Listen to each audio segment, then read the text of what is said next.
Abusia mamenchia na me na wasese wajebre mesre subscribe channel no for mame na se na wadwenkyere wosansemi hu no ehia me pa abusia na no wadansu ayire fa nipa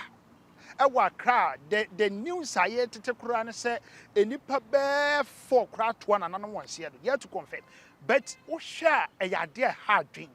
ajapade a aseye and the question is it the first time and now say CACC and na yentu ho anamo edu ho no mo a ye de be sha manyofo ye de be sha mpanyifo ye de be sha timamufo na blame games saa ne ye jato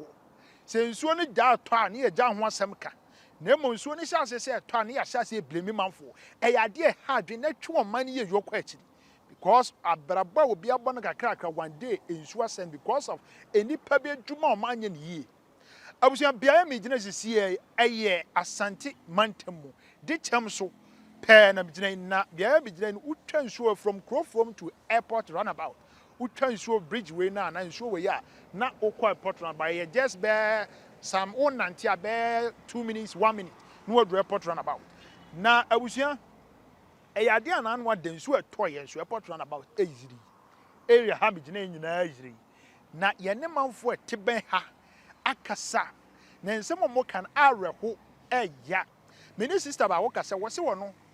edan ne nya ne dia ono so won han na oto obi a ye kasa hweso ma me ni bi dopra prandi bi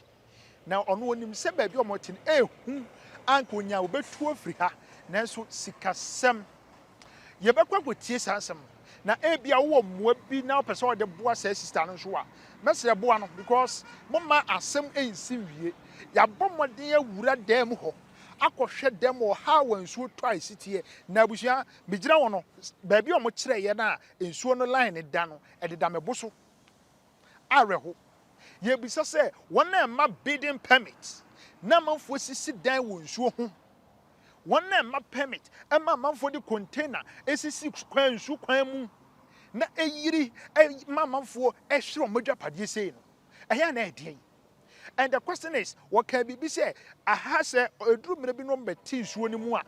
eya na eboa ema ensuo no susuano entwi form so nse niam sa but ene you be say hwan adwuma and that one is a temporary one temporary thing o mo yes the be ya ensuo no ha obinti eya o mo team but again empanyfo planning for future say a be permanent solution ade ha dwempa e bia nankan o ka say o be sit down here and o mo so fru o mo nye say the sister ike wonim say how mo tini nyo etim bisa na e wo fa ba ko say o mo kwa adwuma mo make sure say nipa ba ko ofie say nipa na da no wo kwa adwuma wo hwe nkwada na ofie say in case ensuo muna na to da kro ensuo ntro de chem so e beto with other areas but e betina fa ha yira fa ha nyina abusu ensu yire Ghana, we need a possible and then a solution about once and for all. Because like me say blame games about we ban say about now if you just follow the social media and then social media no so who's a man for be their politics. Man for be the a man for more attitude mu say amanye we atom be mu the yaman yesem. But my question is biya me gina you know NPP time don nanado dan kwa kofo ado abreso no aha na nsuo yiri na podran about nsuo yiri fa ho this time John Dramani Mahama Ghana yaman panyin so na woso still nsuo yiri wa ha and my question is entimpanyfo ntime nya solution na ebesia no kwan kura NC the same area the same venue every day flooding every day hard every day you can win news entimpanyfo ntime sia no ana. The last video I buy the man, na me bought Dr. Frank Amako Hene, Zuba, any Ghana man paying John Dramani Mahama, and Mabaso, say airport runabout, Nanado Danko for on the 10th May, a year 2023, and now, or child mem say, a idea airport no, Kumasi, a international, my prepare the first international airport, and we doing the runabout no 1 hour, when they're time, then sell for airport, international airport, because now to say, it's last time, ya bahobe try. After that, about 2 weeks, 3 weeks ago, Dr. Frank Amako, come and this time, no, tag them for me. Now, our mama they team for the temporary, not permanent aspect. No, but yeah, minim say omutimi ya Ghana for Kumasi for Ashanti region, they will praise them. se omo baye no mo penso sa na manyina afiri ho na wo hwe eye bridge there wo ho ase no ho se baabi tokuro no bi asisi efia Ghana now ensu da hey ensu kama but ara ho sem ne se manfo politics wo no eniema ye de go ye ensu ahodo a wo ye mpatam manfo bebra politics wo no amasia no eniema bi wo kwa ka first wo betimi di aye ne ntimi fanye ne nyina ya de a hadwen na wo se mpanfo to na mosi so kame ho na wo pese ye nua bai wakasa wo pese oboa no na won so tu free ha okọ hand down baby na dachi bia wanti news a yes sad than the yehu a me sere betimi afre 0549 32 43 85 0549 32 43 85 na yenua bane ni di nkomo omo na ti efia wo menche he ya na wa kire ehaw ene niema omo fam wa hasi yanko ne yanko tie interview no nkomo amene na twetwenye yiwra dem ho na wankasa no obon se wiase na ya na sometimes se bo a yen kan bebre yenyebre na yenko subscribe channel na mesra wa subscribe mame na share so for adwenture to comment section ho e fa medin e de Robert obetimi afrem Robbie me ne Kobi e na bepiem e wa haha e Ashanti Media 360 kame ho na yenko abusia ma ye ne sister ni nkomo enhwe hawa mo fam e wo hasi sister na ho ye de na biaye baby ejina ye hen ye pese ya hwefo hu sampa ya backgrounds baby ejina ye hen pacha e di chamso pacha ukọ airport runabout na no ada nansen ya mfanse nansane ne ya de se ensuo yiri famo area ha ne ade a mo na motia se ne sitie ya mfane shi so ndi yiri a the way si ba no wa ndwa ne kra na unkasa wujina ha hekwa do beko ejiri fa bufa bridge ni so nyina na afa ha no nyina bonso mu nyina ba bia ejiri kwa ekire se hu se bufa bridge ni so dia no apa ba bia afa sa dia udi agwa do beko eti ye hwe nansan na die ye yiri ye no na we na ebreben na we he pacho na mwa na be start be 3 something more. Say kwa nwumere no. China started. Ti started Sunday. Na enim say nti e fro brand pa kwanse e to Kenya side wo. Ti anche na mu na wa na start say to so ha so de ti yiri for na ekobom sa na ne nyina betwem anti wa anye careful anti sa ho amfiri ade a. Na je say na sa brand kwa ne nsuo ne nto de chem so ya na emom to by to baby no be free ka chese na sha se yiri ba nti mpakwa ne ka anche na emu na wa start say to nti to ne e de wa ha ti anche na ehu se atwanse na yiri ba nti no yehu se bufa kwan so na ka che ma me se won hwe nsuo de we si bufa kwan so ya nsole a ahwa ye nti asem pati o se nyina ye dwane ti sa no mu dwane a mokọ hen ye ko gina ye to fo na nim wo na mo gina ho amon na nkora no so e omo boboya hunti se etwe a ne ehwe na tam nkoya ne aba ba hwe kakra ne ape ba bia ade tia ne ato aso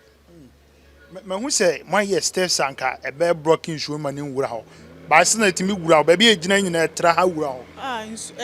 kosoro yiri a edan nim nyina yiri timo kosa mo ne ma nso ye se ya bo shells nti ye di gusoro ti basa ne ye nkwa ne ye nti ye di adwane jane ye ma no said the mambo shells are modi gusu je say mo ya we say ensuo to de ha de munye save kra easy ti ha no mo han na mo amodia aha de obi fie ne ya betina ha se ye hwe so ma o se yiri de a ne se adwane we nyane de na abegina de se wuwo na ope na je say meti wase a aha na nyem mo amodia mo nso amon han obi de na mo de tia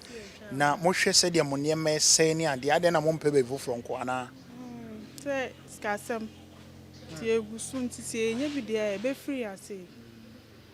na je say mo amunni mo hawa mo wom na so sikasem no obesi abo sika ahefo mo ma ye moa na sister yi enye omo pe no se nsu beto ne be yira form mo ma omoa na omo so muntimi ensiri bi dako ya no ma kasa na basoro kakra enti nsuo ya na say yiri free akọ airport runabout Pachan say a yiri free ni say neba. On say a tosana, a toa, a mozongo dieba, baby dieba, tinina beshia, etiana nam, a cocas in tinina and chifaso, a bite a bed the speed, and neba. Tiana one here and see cousin cousin yira moon, not traffic at this is one chance sana.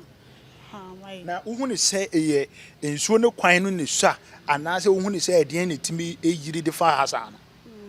misana mi huni de bai we na moasi emoasi nkrofobia omutim betim kakram so omunye omutim bi de a ende eto de a enne normal ebetim ayiri ba ha de emba ha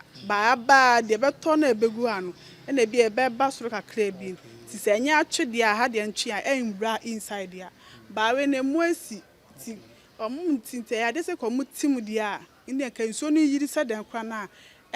twimfa ba bi asa na je sɛ tɔda manfo ombetim omotim dia sa haw no ya na entom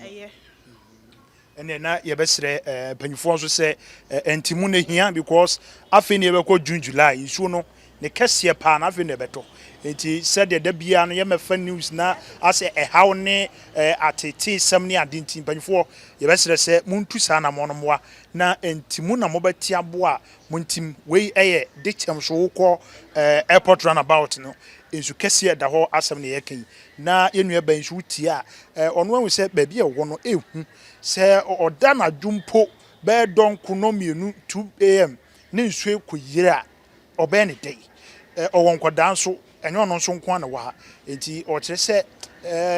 sunsun penso honam yɛ mmerɛ enti bia na aka wa koma so obetimi abo enua ba na otimi atu afiri ansan kora na bia asɛm foforo si ma me nkɔ na me ne me bra nso nkasa ne hwɛ sɛ sesia no mo nso sɛn ne sitie sister me da ase pa ye bɛkɔ akɔhwɛ sales na mabɔ no ne nneɛma ahodoɔ na yɛ hwɛ kɔ bi ma me hwɛ me bra yi na ɔno nso ɛha wɔ mo fam no ɔmfa akra nto so nti steps we no ma yɛ sɛ de nkensuo ne move fa so but still na no ensuo no ewuram miemla hɔ na obi ehu ha wa mobrɛ ɛwɔ ha si enti abusua ensuyire ne ho nsɛm no na ya bepiem ɛwɔ ɛyɛ dichem so ɛbɛn airport runabout pa yewi a yɛbɛkɔ na wɔhu ne nyina sɛ ɛnya ade emutwe anasɛ tintin bia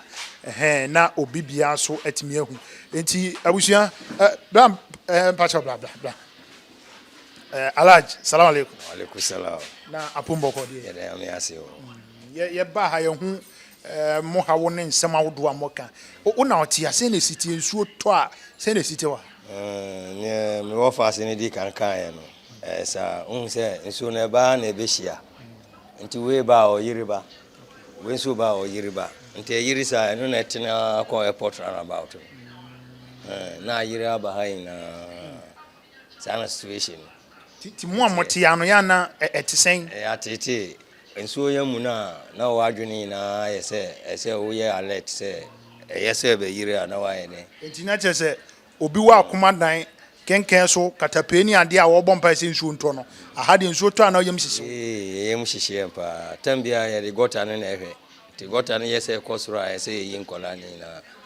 yo pastor bi wa yankon sura ichira ne akɔhye abrunsa no so wani mu na mo mpanyifo ndɛ makopa bi eji thank you tie de nkola ne hye wa tambia ebetwe no ye ba na yese woro ha ne ahoro se anyira amba mu so ye be horo nso a na wo fa se na ka se ye mo be tim ni ade ehefo na ye betim na ya mo kɔ mo wansa no mo ba ye ana asesen there be em say assembly okay bi anwani bi na gu no nti em say assembly ne betim a emuda ho na nsuo no kɔ ba fisuro no ba yɛ dan onim wa hwɛ wa nsa anwea na tim te twe anwea no ba na yɛ ma nsuo no tɔ kakra bi a nsuo tumi mu na ntɔ wa ha ba yɛ be ho na gɔta na yɛ ma ɛsɛ nya tɔwɔ asomase ne area hɔ no dia asomase wo se okay nti ɛtɔ ɛsoro mosizongo rather ɛkwa ɛtɔ soro a maybe ɛntɔ ha ba wotia obehu sign beba thank you obehu say yiri ko na ntɔ ha ye o level ye hu a na ya ma kola ni na ya alert because of risky so hu na intime van say awia mokɔ adwuma enkura ya pon school ba ne nsuo yi anomo ofie mo pon school ne nsuo yi yira eya na oyem sisi wo sa kwan oyem hihye wo ba na ye ne say tam bia ye fi a mpanifo be mienu fie your arrangement ayeko wo be kono no nim say nipa mienu wo fie a wo mpie obi nso kono nim say wo no obi wo echire nti ye de adwuma no na ehwe nkola no after school kura wo baby a wo ye adwuma na nim say after school na adwuma thank you nso no ye mu na I say wo de ja nkola na say wo pack wo ne ma na wa ye de wa be hwe me wo fasi kan se mo se ma bo sales amode niam gu ho na je se mo boa mo ho na de na ne mo free hapreko na wo ko he o ye ni ene na asem no wa hwe he na yeko ti mo no nim se bia na ka moa na so obesi honam niam mu no enkoyi ntine se wo manage ya go si se ye benya dry season ne ya liver edu system brema ya alert sa na tie ma yen hwe dan bi mum me say ha de obi ana ha on aha no kobi we de bomoden na ya hwefo enhwe bra mo bra wo ha ti enso nti obi anti abiem otu adwane oi eti aha no kraman eti aha no manem fa camera nra okay eti na je say aha nyina so ni timi yiri duru ha oi ni eto na sen ya no na ele so yiri wow enti na o ka kola wow he so ni yiri na sane na bia ni we yeah but etimi yiri duru ha thank you we na any level na ha de se wo no ededa wo bosu ntina me ka say yenye hu se nsuo mu na say ye pe bebe de okay mo so wate kola na ye de eti ha no na ye hwan na tie a wotu ye na me ye bra bi na tie a ti se on do tu ko na bra yuba sisi akase nyambe adum benye sika kakra amusum de be han ye mu bu ba ko nyambe ya hwefo so hweye ni se omusu betu ana mo ko bi yenko ba bi a mo bo shares no abusia ene da bia ye ntra studio ni aka ye ma mu hu de ekoso ankasa na asifim pa wo hwe bra lipa bi brati we de keme ne de chem so panyifo ne ade ayo mbetim no momode na animanim ya no montimi emetim mo na omotim wie nso a na nsen so de no no ya me besra mo a me ko tem dia me be oh tem dia me besra ti sen moya no tin so no ta na yira na ne fast mo se ne ma nyina agusuro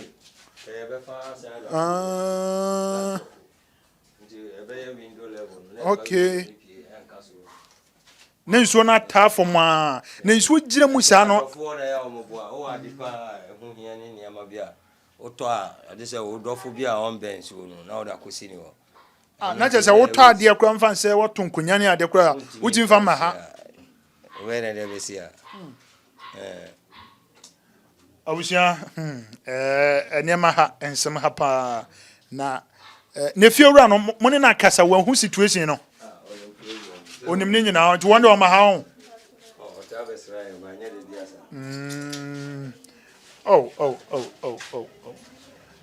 kienya na ke busa no mu nsem that aha so no we de sini ni nyina asese yo wow eti abusia ene ya backgrounds ya be hwe how amanfo wo Kumasi airport runabout o mo ben de chem so ne ade nsu anansen ejiriye na efa airport runabout ne mia nyina no wona ti ben nsuo no ena ene ye no mo atwetwe nkomo aka ho na ye kobia ya nsuo no wo no na onso wahwe na watira ajo komesesi wo menu aba ne kase mina aya asefin wo se ye nim se nsuo to nsuo mu na eto da kro nsuo no ntwa ha eto aboabo na de ade etwe nsusuan ne ba na amomo no yem sisi omo wo mi se eto da mpanyufo hwe no ma beti gata ne mu die na so empempi na no omotim ba ko abo se to ba ko mienu na eyiri form na ade ankomunim se ba bi omote na nye na so fami kwai eno so ni asem yi o na fami kwai so na ekire wo be won se wa hwere wo nkwa emfa so ben ene no so beba so ne nyina aye asem se be aye se ofase 19 kuru umia ya asem wa mia so aye asem kan ho na yenko na yenko hwe esum ho se de niam besitie ko bi ento aso preko aha busia enti ye peer free biaya na ye wa room ho no ye peer free ho no na aha no na ensuo no eda enti we ba bi ensuo ndan na ba bi efie no wona ade mu ntwe kura emu ntwe bia sa na most of the times ya na boy semanfo ka na mo nse ensuo da ho mu si dan ho mu tu free wona ade wo che e obi dia nyom dia na omo han omo timo omo hwe so manipa kro no de omo de be han dan no na akoya asem na ye se bisa se de o be han dan na akoya asem wa na ekina bi se de oye ne be brew o de kohwere nkwa na no mfa so ben na ebeba so no so eni asem no eti nsuo no na damachi ya no na nsuo ntonti hu se ye boko na nsuo twa enya asem keto wa ha nsuo twa nsuo wei na wo che bridge baako ewo yanim ha sa bridge na we yanim ha no yade se nu eyiri fa bridge ne so na de wo mesuri ha so yiri fa bridge ne so a na che se ebuafa ye airport run about wonyina na ohwe ba bia edem ho na measurement na deda papa yi mebre ya no join ne boso no na je se ade a ensuo no enya asam kuta ensuo de ne ho so eden papa na abusua ye bisase enye Kumasi nku o henkan pumpuni mantamu ene other areas ya dey say nsuo yi ha manfo papa and this is not the first time it happened so many times akokoso a ne ye bisa say aden na yen Ghana for yentu ana money yentu ye hofo eno ye wa aban so sise ben na aban ye de ama adasa wona emma permit si udan wa ha ye ma kwan si dan wa ha no those people eya na die no mo hwe before giving permit because wo hwe edan ba bi ewo eni nsuo yi no etia na ye bisa se wona emma permit se si udan wa ha wo ho kwan sisi no those people ya na die no mo checki eya dia asifim de keme the district assembly ni ade ensuo beto yes ye yirafo bi na ye friend nadmo ba die enko no de be ma enti wodwom ho ntiase and then we have people ensuo kwemu kura bonsi ye si edan ni afili ni ye si ensuo no kwan ye ma ni nya kwan itese nipa no owo bia enti eya de hadwen now eyira ebia enye enipa ono kwoso na benya infect no different person eyira first say enekura de ye first say oba ha hu say bottles ahodo rovers ahodo na guani minim zamanfo be yidi a because first pa enekura de ye bottles ni nwura no kura ye so ate enumponi enti e besre empanyifo this time around mama yenhwe se omo kasem bi se toda obatim omotimu a na ama yenkuye na manfo hwe ne ye omotimu a ema ensuo nya kwan continue sa no na so toba ko mienu miensa na sa yiri so eno ye temporary solution ya omo eye de ma yenuanom a omokọ how bi mu say na the question is the permanent arrangement na mpanyufo yese de be ya enko so na ntoa so saa de nsiseye na mpanyufo eye eya de hadwen pa o eya de hadwen pa o hano ntimi ma de gina ho na mahwefo me kire mo nneema bia ko because aha no aye afro ne anwea ne ade wo tie mu ana ememoko but wo hwa empanyifo ko metimi atu anamon de no mo ye for permanent solution because this heart na hadwen ebia nanye wo enti wo be okay but the next day no ubeba do ka bedua na ayiri utimi nko wan ha fa wo ka ho yes obi ebetimi aye mistake na sam from so no aba against one ne wanyem from so ne bi enti mpanyefo nhwe we are not talking about say NDC abina woso this time no yen hwa amanyuko bia because MPP bre ne nsuo yire hamanfo NDC bre hamanfo look at the number of years Accra how be say etimi akoso as we are speaking and down also because of say enema empanyifo wo so mudi gu akwan mu say wo so mo hwe na ensuyiri enema ekoso wona etum wura gu gata mu ma gata yi choki hwe gata yi wohwemu a kwan no ye 4 no wo kan from the left eba 1 2 wo se munyina choki asi gata no the second one wo se asi wo de hwe ni wo se kwan ye 4 1 2 3 4 wo kan from the left 1 2 a wo se emu na choki asi eye den na esi ewum se wo fine anwea betimi aye ne ade but efia odo ayeye efia hodo ayeye wo yempotem ha no eye ade ha adwen baba and wo kakaka obese indika wo kakaka indika eti ebesere mpanyufo eye ade se yentwa yani amahwe yenuanom a wode kyem so ene mpotem wa ye no makasa ne ade a ebia the next story a wo beti no ne yankwati asempa and that's not what we are expecting. Yes, but it say always be ano enyema ebekọ yie Ghana betumpon ya bekọ yanim abusia we enke yensu a eda ba bia sidom besi aye amana ya akono afa but Ghana look at Dieko hwe Dieko afa na obenya ne yie wo hwe gata ya na se ho na da ho na e kiro de 1 2 3 4 from your left 1 2 emuna sinatese twom it is ensuo no efri soro eba enya access to pass through the hole na ebuo faso na esikwan no na atene ko airport runabout. Now we have Prempeh the first international airport, Prempeh the first international airport na the whole international airport na chese ensuo iziri afa ade ha dwen papa ade ha dwen hwe ahazo maybe a twam ye be ye story we na ebubu bridge na other side to other side who say omode abo agugugu ho who say abo agugu ba bia car blue bi won ti no abo bi gu ho ye be ye story who so man be fill that area but now yen hwa ade wa hasi mazifo omoye adwuma wa akira ha wo nim kakra bia airport na wo ho but hwe eye omo eye be ka say covet omugu ye no ni nyina na awa egu fom no ena abubu awa egu fom no ni nyina na awa egu fom no enti a time will come ebe no masase no be no masase be no masase wo be hu no na ties the main road no krabasa na collapse egu and mpanyufu twam wa ha ehu but omo enka ho hwe all because of say